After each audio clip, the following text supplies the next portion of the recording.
Hello guys, welcome to my channel about car review. It's Alfa Romeo's first ever performance SUV. And still the only one. There's no hot version of the smaller Tonale, and Alfa doesn't build a bigger crossover than this to fight your BMW X5s and Range Rover Sports.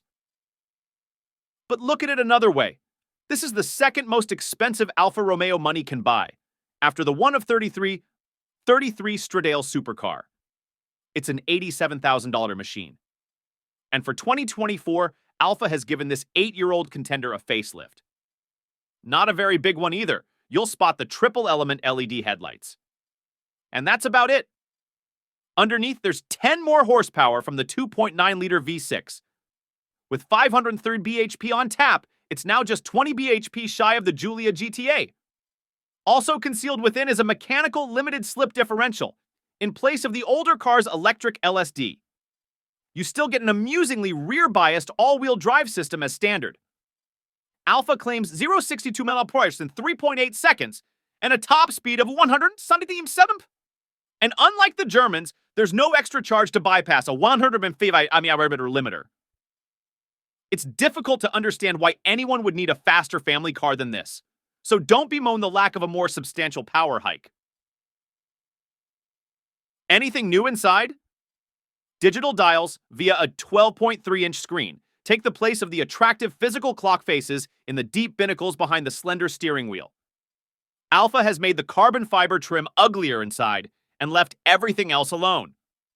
We'd wished for upgraded infotainment, but luckily phone mirroring arrived a couple of years ago, so you can largely ignore the clunky Alfa interface and just use Apple or Android instead. There's also been no change to the driving position, which is oddly perched with too little seat height and steering wheel reach adjustments. That's a bit of an open goal in a class full of talent. You don't have to be shaped like an orangutan to enjoy a BMW X3M competition, for example, or a Porsche Macan GTS, or a Mercedes AMG GLC 63. But that does require an IT degree and ear defenders. So we'll be ignoring it. How much is the Alfa? A mighty 80,195, and that's very serious money. Luckily, it's still an enjoyable drive, relatively practical, and among the best-looking fast SUVs ever made. What's the verdict? Tiny power bump and new details for Alfa's super SUV don't solve its inner issues. Quite by accident, the Stelvio Quadrifoglio currently finds itself without too many rivals to worry about. The Porsche Macan GTS, an aged but very fine car, is now off sale in much of the world and not long for the chop in the UK, as an all-electric version replaces Porsche's best-selling small SUV. We suspect that doesn't appeal to the hot rod Alfa set. AMG is amid a 4-cylinder hybrid identity crisis. So what does the Alfa fight? Chiefly, it's the BMW X3M, which is far too stiffly sprung to be recommendable, and the oft-overlooked Jaguar F-Pace SVR, which now costs from $87K. Coincidence, eh?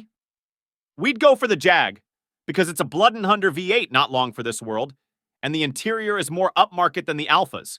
But if you were wooed by the Italian, we'd understand. Just make sure you can get along with the interior before you buy. Don't forget subscribe, guys.